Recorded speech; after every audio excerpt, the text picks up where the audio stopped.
So B-17, this one in particular, has buzzed my house several times over the years, and it always brought back memories of being a kid,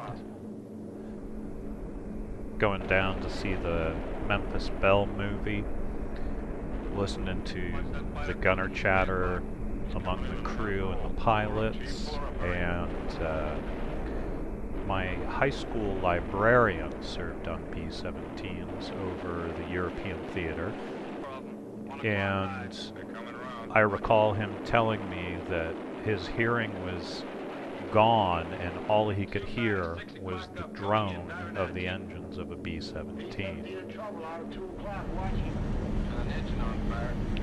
So I had thought through the years of seeing this particular plane fly overhead that I needed to fly on it, and I'd always put it off, but it just got to me, and this was the year that I said, That's it. I have to do it. and I had to make that dream come true. And it really felt like a dream walking up to this plane. So I looked on the Collings Foundation. They are the people who fly this plane and several others, and decided that the price tag was worth throwing on my credit card because they can't come after me after I'm dead. $450 up to $3,200 for a T51 TF51D, a dual seat P51 trainer, and I called them and I put it on the credit card and took a quick freeway jaunt down to Buchanan Airfield in Concord and found myself standing in front of the 909. She is not the original 909. That was scrapped. This is a B-17 that was built at the end of the war and never saw service. But you know what? Doesn't matter. I had my ticket. So the Collins Foundation, as the previous screenshot kind of indicated, flies several other planes aside from the 909. They have a B-24 that I believe is the last flying, that's witchcraft right there, the last flying particular model of B-24 that she is. You know, they had the F, the G, or whatever the designations were, and you can take flights on her. But it was pretty incredible standing in front of these planes that I'd seen buzz my house, and I remember as a kid going to Miramar Air Show and seeing some of these on static display, or the Air and Space Museum in San Diego. But this was different because you can take a flight on these planes so long as they get the minimum number of people on board, which is 6. So I was a geek and had to soak up the detail. They also have a Vietnam era Sky Raider, but it's an interesting one. It's a 6-seater. One person can sit up in the front with the pilot, and then there's seats for 4 more under the blue canopies. And they had a rope across the runway, and it came down, and me and a couple other people went over to look at it, and the gentleman on the wing had to sadly inform us we needed to get back because the rope coming down meant that the B-17 was going to be flying soon, and that was cool because I was on the first flight. But I had to get some shots of the Sky Raider, plane that did a lot of service. I think this one was an electronics warfare version, and that is Don Long. He's a Pearl Harbor survivor. My dad helped start the Pearl Harbor Survivors Association, and Don was stationed at the PBY field during the attacks, and there's a famous photo of the destroyer USS Shaw blowing up because a bomb hit the magazine for the World of Warships players, detonated, hit the Citadel that they don't have in World of Warships. But Don was a great character, and it was great to talk to him. So then I walked over and decided I'd get some glamour shots of the 909, a plane whose different variants I'd built many models of as a kid and probably blew most of them up with firecrackers. My friend Mark used to remark on the lifespan of the tail gunner, and there's the radial engines, and they have a B-25 you can ride in. I may have to do that the next time and do my best Yossarian imitations from Catch 22. Give the entire takeoff speech from the tower. Apparently she's the loudest one to fly on. There was one guy saying that he had to wear ear protection and the headphones they usually get. And then it was time to walk over. We were getting prepped. So gentleman gave a whole rundown on what to do, what not to do, but I didn't film it because I wanted to show him I was listening. And after the speech, it was time to go on. I'm going to let this play out a little bit. You three will go into the raging room. Well, if you go to the left, It's gonna get rolled real quick. yeah.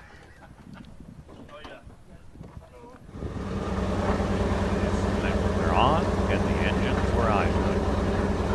Looking up at the engineers and navigators position over the ball turret, the ammunition feeds from the ball turret, the hoppers there for the ammunition.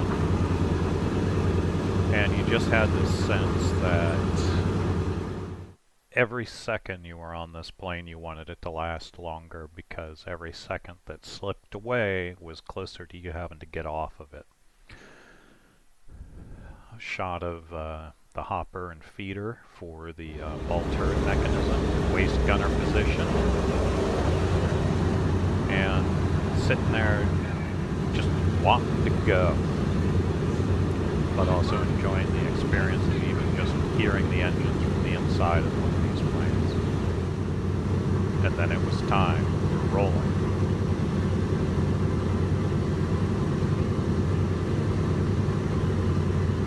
Seriously, something I never expected to do. Now it's interesting, the insides of these planes were actually bare metal. The green color all us model builders are familiar with is something that was done later for corrosion.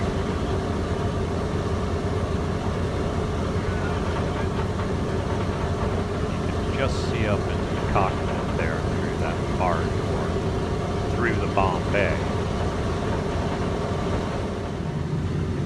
Past the tower at Buchanan Field.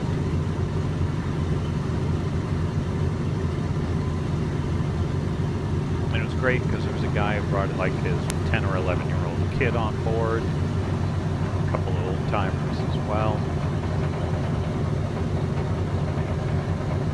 Every rattle, everything, just soaked it in.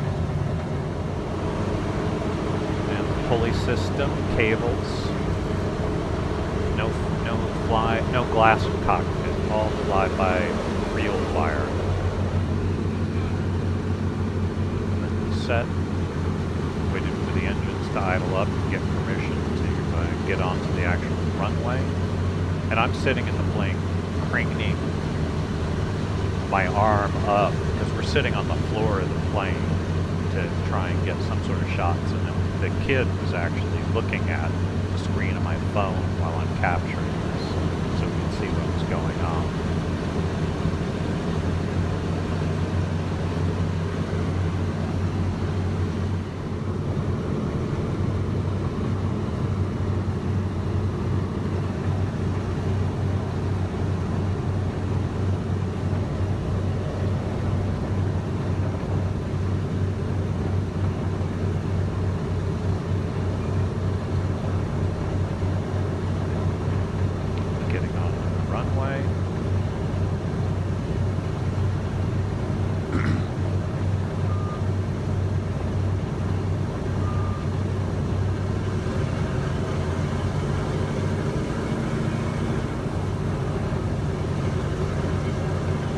Waiting for the throttle.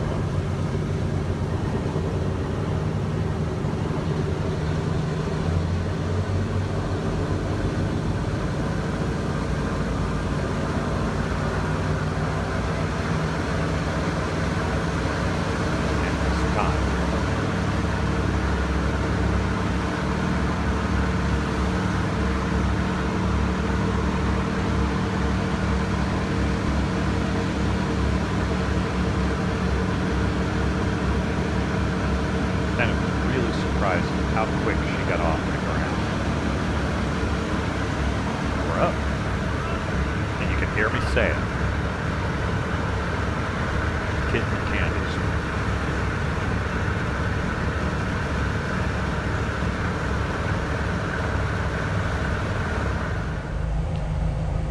Flew down the Carquinez Strait over Benicia High School down below. I've slowed some of these down because I was taking real quick clips. The adrenaline rush made them seem longer. 780 freeway down below. And then through the Bombay. And the Bombay doors, we were told, open at 125 pounds, so don't slip. You have 2 little cables to hang on. And then you're beneath the top turret gunner looking back at the Bombay. And then when you turn to your right, there's the pilots. To get to the bombardier section, you go down below the pilots through this narrow crawlway to get to the nose. But this was the dream of a life. Wait, no, this was the dream of a lifetime.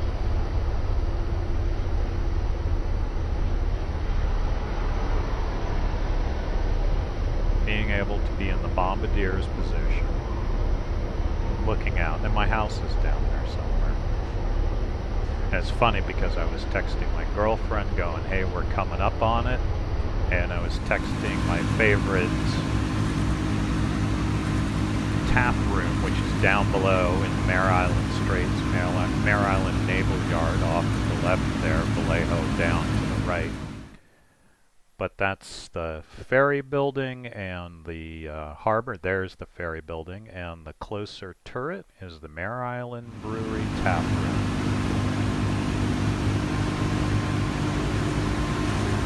But I texted them going, hey, I'm flying over.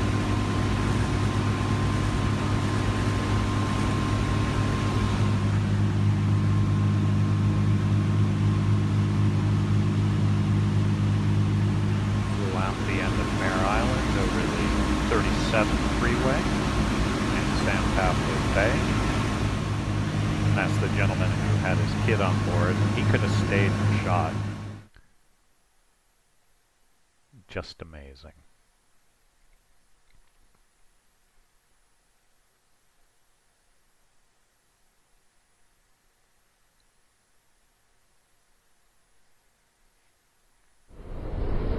And then we turned around and flew over the Northern California hills, headed back towards Buchanan Field. Didn't want it to end.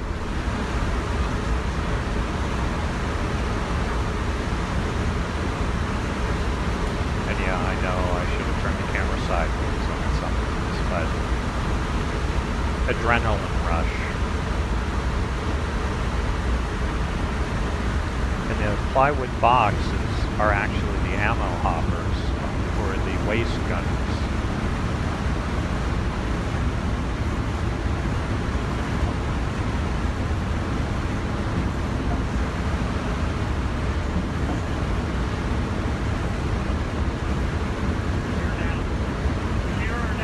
You can hear me say the gear her down to the kid because he was wondering what the sound was.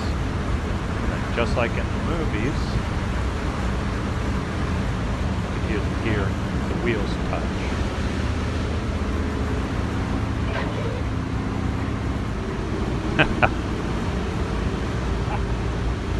And I chuckled just like I did now.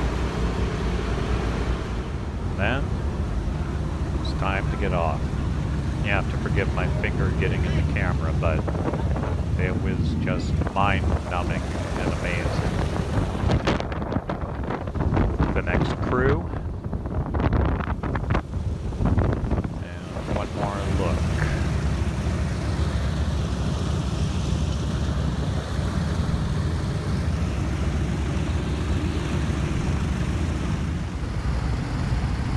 We were told not to stop and take photos, so I'm trying to walk slow and get one last bit of footage.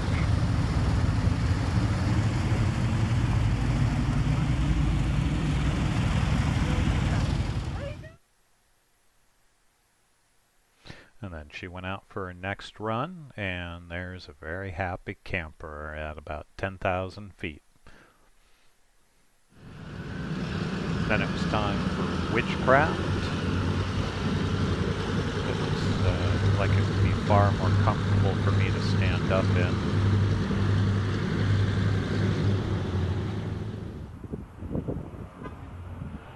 And witchcraft away.